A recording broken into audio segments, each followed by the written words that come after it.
bitches, and welcome into the Bro Force Squad podcast. This is our bro-back review of the 2009 film Fast and Furious. I'm your host, Jeff Hornacek, and we still don't know who the fuck owes who the 10-second car. If you've not heard this before or seen what we do, this is where we go back and revisit a movie from several years ago and give you our take on it. Let's go and meet the bros. First off, our enforcer in the paint with his muscle car, Matt Geiger. Matt, what's up, man? Not much, man. I'm due for an oil change, but ready to do Fast and Furious, which is Fast 4 for you like me to have no fucking clue how they number these movies. It's the one after Tokyo Drift. It's part of the appeal is that we don't know what the fuck the chronology is. And now we're going to pop open the hood with our own mad scientist in the garage, Brian Banner. Brian, how excited are you to revisit Fast and Furious? Well, I've gotten 6 speeding tickets since I went back and revisited this. Not as good of a driver as Dominic Toretto. If you have not listened to any of our reviews before, we grade all movies on 5 criteria: the acting and the cast, the story and the plot, best scene, effects on pop culture, and rewatchability. So, the biggest fan of the cast on this entire fucking podcast is Matt Geiger. So I'm going to give him first dibs at the dinner table and tell us, what did you think of the acting and cast in Fast and Furious? Yeah, acting isn't a word I use to describe this, and a couple other words I don't use to describe these movies is like good or must see. But I will talk about the cast. Paul Walker's back for the first time since the second one. Vin Diesel's back for the first time since the third one, and this is the fourth one. They're basically the same characters, except not at all. Brian is like a serious FBI detective now, and he doesn't wear board shorts and band shirts anymore, I guess. And Vin Diesel apparently is like a fucking Rambo sharpshooter. I don't really understand that at all. Michelle Rodriguez is only in it for a little bit, so that I enjoyed that. That was fun. Gal Gadot makes her appearance in the Fast and Furious movie franchise. Her role is kind of forgettable too. There's a lot of other people in this, but the characters change. Letty dies, and there's no character arc after they die at all. Vin doesn't really care. He gets ass, I think, more here than he does in any movie. What do you think, Banner? Yeah, I mean, it's really weird that they're the same characters, but they're playing completely different roles. Like, Brian can't decide if he's a good guy or a bad guy. Dom, they tried to give some meat on the bone for Vin Diesel, and he just, about halfway through, they're like, nah, this is bad. Let's just make him, like, blow some people up, and that's about it. And, I mean, of course, at the end, they get the bad guy, but they're the bad guys, so it's a little confusing. They could have just called this movie "Everyone Be Angry" because it's like the way that they. I mean, the cast. It was just cool to see. I think Paul Walker and Vin Diesel back together in the franchise for me. But the way that they portrayed Brian in this, it's almost like he had a girl fucking break up with him. Who's like, and another thing, get a real fucking job. So, and it like really affected him. So now he wears a suit to work and he works undercover for the FBI. All right. Second category is the story and plot. Banner, what'd you like with what they threw at us for the story?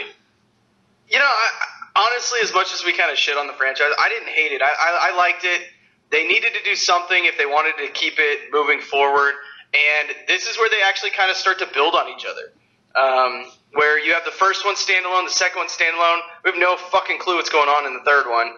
And then now you have the fourth one that builds off of the first one. And then those start to build off of that moving forward.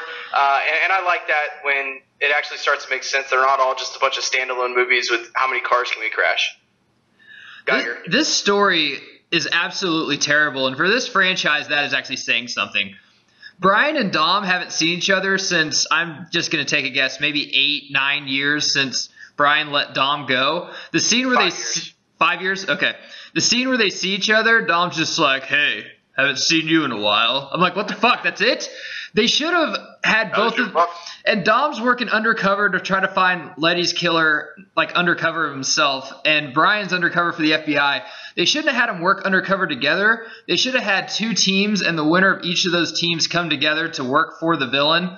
And then that's when Brian and Dom meet each other. And also, the whole time, and I know these movies are pretty straightforward, I didn't know who the fuck the villain was the whole time. I'm like, is the black, like, Puig-looking guy from the Dodgers? Is it Gal Gadot? Is it the other dude that turns out to be the villain? The whole time, just like, who the hell is the villain? Who am I supposed to hate?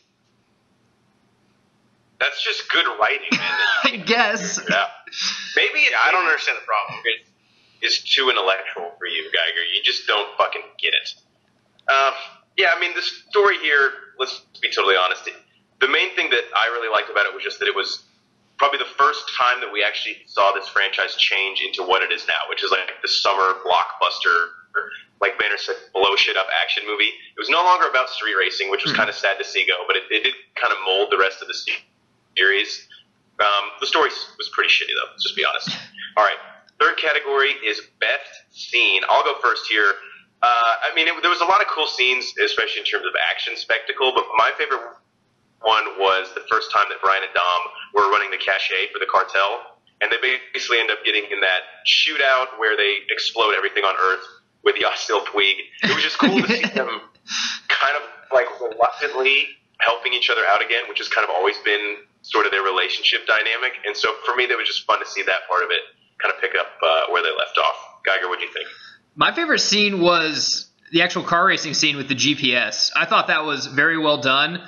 And it was really kind of first Fast and Furious until Brian went off-roading in a fucking Supra and then went back on the highway and almost beat Dom, and then Dom kind of cheated. And then at the end, Dom's like, I didn't know there were any rules. That was my favorite scene. That was awesome. He doesn't live by any rules, so fuck it. You know? Banner, what do you got? The only rule he has is a quarter mile at a time. Yeah, right. I like the opening scene where they steal the oil off the oil truck in, I think, Dominican.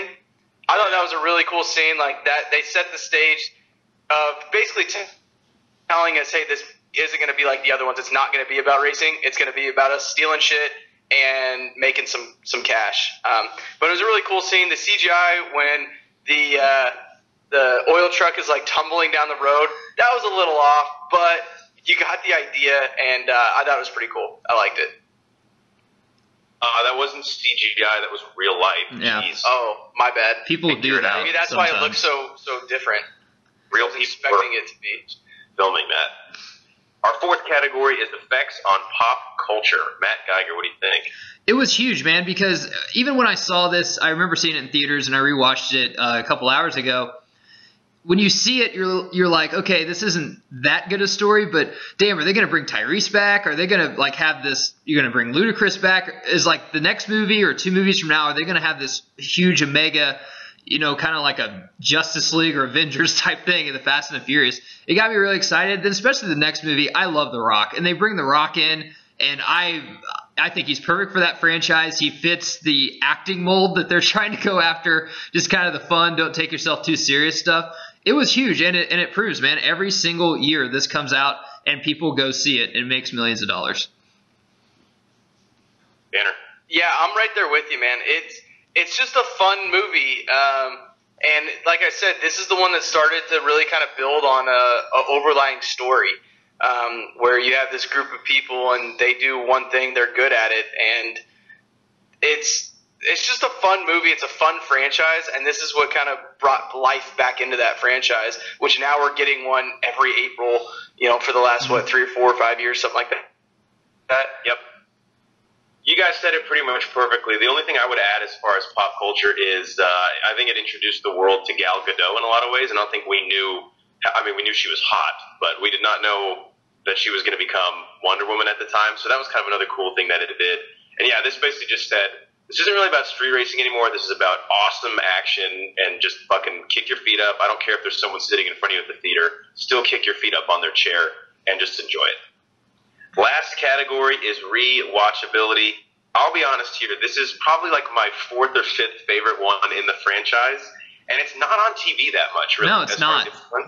Mm-hmm. So rewatchability is probably a little bit lower for me, but if it's on TV, I'll still watch a little bit of it. Banner, what do you think? Yeah. I echo everything you just said. It's not my favorite in the series. I'm